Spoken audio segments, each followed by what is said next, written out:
Hi, my name is Deby Dixon. I'm here in Yellowstone National Park, having a hike up by myself. It's beautiful here. It's just me and the wilderness. A little squirrel was just chattering at me a minute ago. But right now, it's my voice and the trickle of water. I came here to Yellowstone 4 years ago.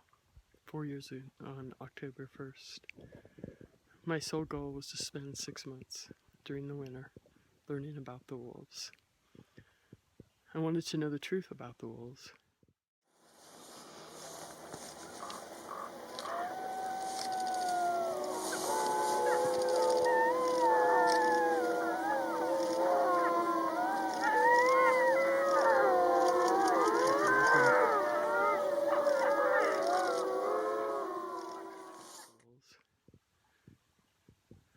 In part because my son thought that all wolves were evil and that they should all be killed.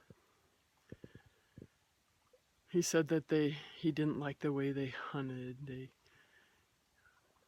started eating before the animal was dead, which is true. That they kill for fun, which really is not true. It's so dangerous for a wolf to hunt. That they were considering people as prey, which in all of history, only 2 people have been killed by wolves. And more people have been killed by small domestic dogs. Anyway, I came here to Yellowstone and I saw wolves running free. My first Yellowstone wolves were the canyons. They were at Nez Perce Ford. And they came running down a hill chasing some elk. The elk ended up in the river, and the wolves settled in on the bank right across the river from me. I couldn't believe I was so close, and they're so beautiful, and I had no idea who they were. It was the white alpha female and 712, the black alpha male, and their black daughter. Just the 3 of them. And it was an amazing experience. And then I went to Lamar Valley. The southern part of the park was closing, and I knew that my only entry into Yellowstone would be across the northern range. I'd kind of put it off. I'd heard some rumors about wolf watching in the northern range and not a lot of funness for photographers and just different things. And so I got up there and I started lingering in the background, watching and waiting. I would approach people without a camera in hand. I just left it in the car. And I'd get close and people would turn the other way. And I just thought, what is going on here? And everybody called them wolf watchers. And I knew that there was a wolf advocacy group called Wolf Watcher. And this confused me, because why would wolf advocates turn their back on people who wanted to see the wolves? I didn't really know it at the time, but hunting had started, and 754, one of the Lamar canyons, the beta male, had been killed. Yeah, I absolutely did not know that at the time. But I knew there was some talk about hating the wolves. I knew there was some talk about hunting them. And I thought to myself, how are you going to save the wolves if you don't let visitors to Yellowstone see them? Are we even allowed to see them? I didn't know. I couldn't figure it out. It was mystifying to me. And so I started asking questions. Well, boy, did that open up a can of worms. And what I discovered was these people watching wolves, they had absolutely no authority, and they were telling me and everybody else what to do. They acted like they owned the wolves. It felt to me like I had to go through them and request permission to see a wolf. It was a secret society. And in my simple mind, I'm going, we're in a national park. They belong to all of us. And people from the Wolf Project confirmed this.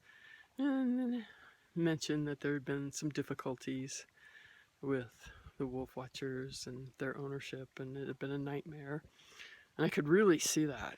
I mean, the judgment of other people and the possession of wolf knowledge is, I don't know, what else do I say? It was unreal. And finally, I went up to Rick McIntyre and I said, "Am I allowed to see the wolves? I've been here and I've been coming up and everybody's turning their back on me, and I get the feeling I can't." And he said, "Of course you can." And it wasn't an easy conversation. He was hesitant. And back then, wolf watching really was a secret society. There was the in crowd and there was the out crowd. And if you were a photographer, you were definitely on the out crowd, unless you happened to be a special person who was friends, had somehow gained entrance into wolf world.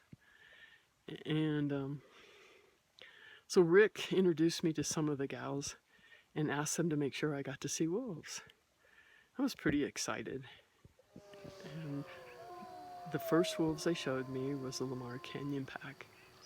06 was with them then. It was on December 11th, 2012, and the pack was laying on a hill above the Lamar Buffalo Ranch. And all I could see, all I ever saw, was her back in the sunshine as she took her nap. So some of the other wolves getting up and moving about. And I could hear in people's voices a fondness for 06. And so I kept looking at her and kept wanting to see more. But she just laid there. And eventually I left. I drove out of the valley towards Gardner, and I was ecstatic. I'm going to get to see wolves. That's exactly what was going through my mind. There's wolves there. I am going to get to watch them. This is going to, my goal is going to be realized. And I was all smiles. And the next morning I didn't come into the park. Maybe about 10 o'clock in the morning, I saw on Facebook that 06 had been killed. She'd been killed, shot by a hunter. Outrage was amazing. I felt outraged because I felt robbed. That I never got to know her, the special wolf that everybody talked about. I didn't get to meet her. I just saw her back. And she was dead. One man shot her, a bullet and a man. And she was gone from thousands and thousands of people who loved this wolf, who had seen her through her life, watched her with her family. She was taken from her family. And I just didn't get it. I couldn't comprehend this hatred. What kind of person hates so much that they would kill a national park wolf, that they would take a wolf from thousands of people? And at the time, it was thought that she was targeted and maybe baited in and blah, blah, blah, blah. She had a collar, and so it was thought that that's why she was killed, is because she had that collar. Collars were being blamed for everything back then. And I didn't particularly like them. They don't look great in photos. And I was a photographer. I didn't have a scope or binoculars. I just wanted to see things through my lens. And it's a pretty strange reason to become totally enraptured with something, but it was the hatred. I needed to know. I could look around me in Lamar Valley and I could see that just in just a few years, the landscape had changed. It was healthier. People kept talking about the moose coming back and the beavers.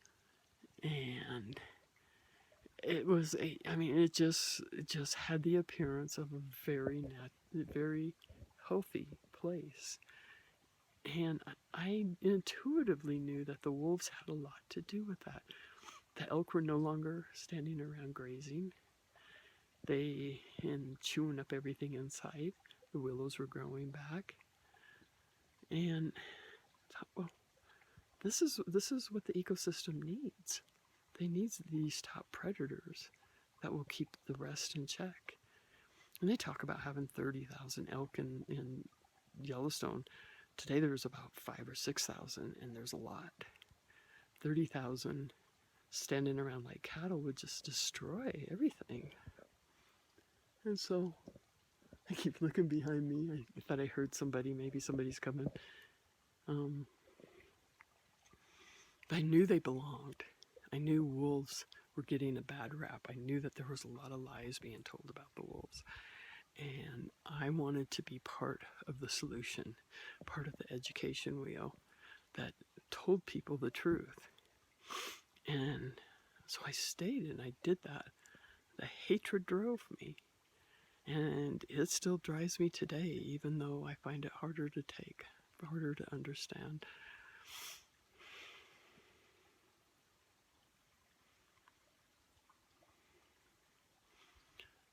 And so over the years, I've watched a lot of wolves come and go. Many killed. Just yesterday, 3 Yellowstone wolves were killed. Lost a lot of friends. I never did get along with the wolf watchers. And they probably never will. They don't see the value in me at all. I have kind of a big mouth. I fight for fairness. And my fight has been right on. It's been real, and it has been appropriate, but not to those guys. They had a world all to themselves. They ran Lamar Valley. They ran Wolf World. They ran the information about the wolves.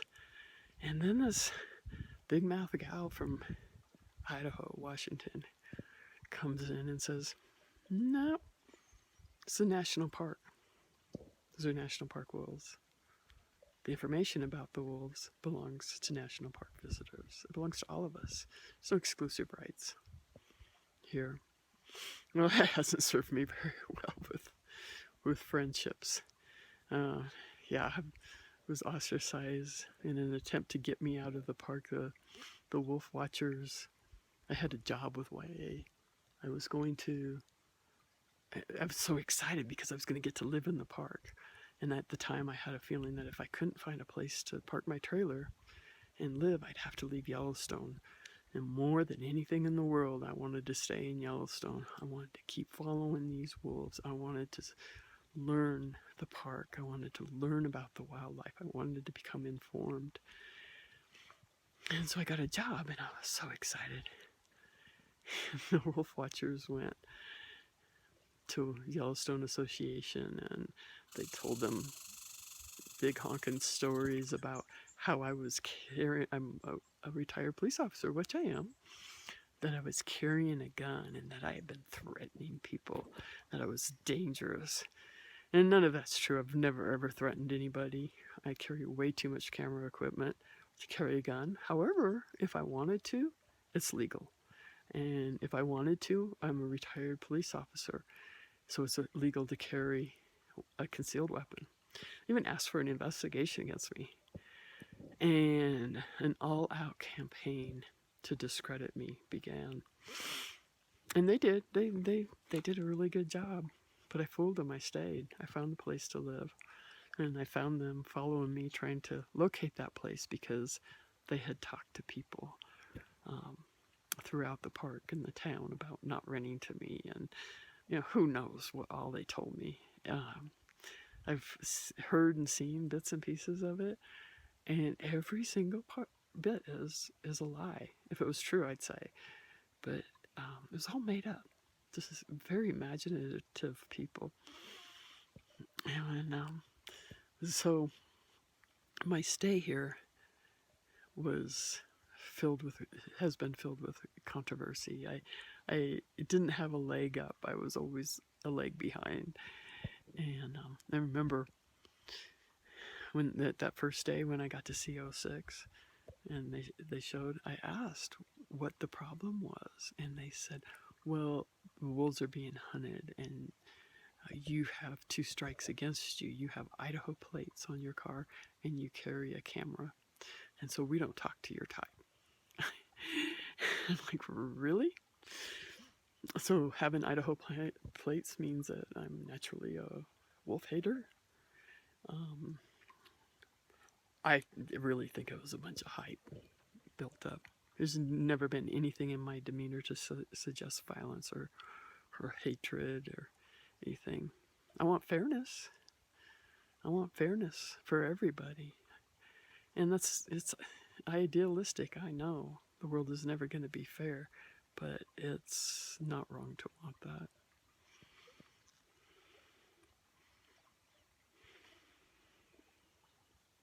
So it's 4 years. 4 years next week, and I'm still here. Some of those people still hate me. Some of those people are still trying to run me out of the park. You know, someday maybe they'll be successful. I have more people that like me and more people that hate me. There's a little gang of Deby haters, and boy, do they go at it. And just, again, making up a lot of stories about my activities. Most of them are living thousands of miles away, but somehow they know what I'm doing. But I only had 200 Facebook likes when I came here, and now I've got 25,000. And every single day, when I come into the park, somebody says, "Are you Deby Dixon?" "Oh my God, I follow you on Facebook. I read every single thing you write. First thing in the morning, I get my coffee and I sit down and I read I look forward to what you've written. You're my hero. Oh, are you Deby Dixon? Oh, my roommate's going to be so jealous. She follows you on Facebook and you're a hero." And I'm not. I'm just a regular person who loves Yellowstone and who shares it with everybody. I guess I really underestimated just how important Yellowstone news from Yellowstone is to thousands and thousands of people across the world. I certainly wasn't looking for popularity. I'm a writer, I'm a photographer, and I wanted to share. That's all. And now today, people are telling me that I'm their hero, and I don't know quite how to take that. I'm just a regular person. I don't feel like I'm very special. I certainly don't have anything except for what I do. I work really hard. I don't make money. Very few dollars off of anything that I do here. I'm here for the animals, and just the animals. They are my primary focus. And I'm unwilling to do anything to cause them harm.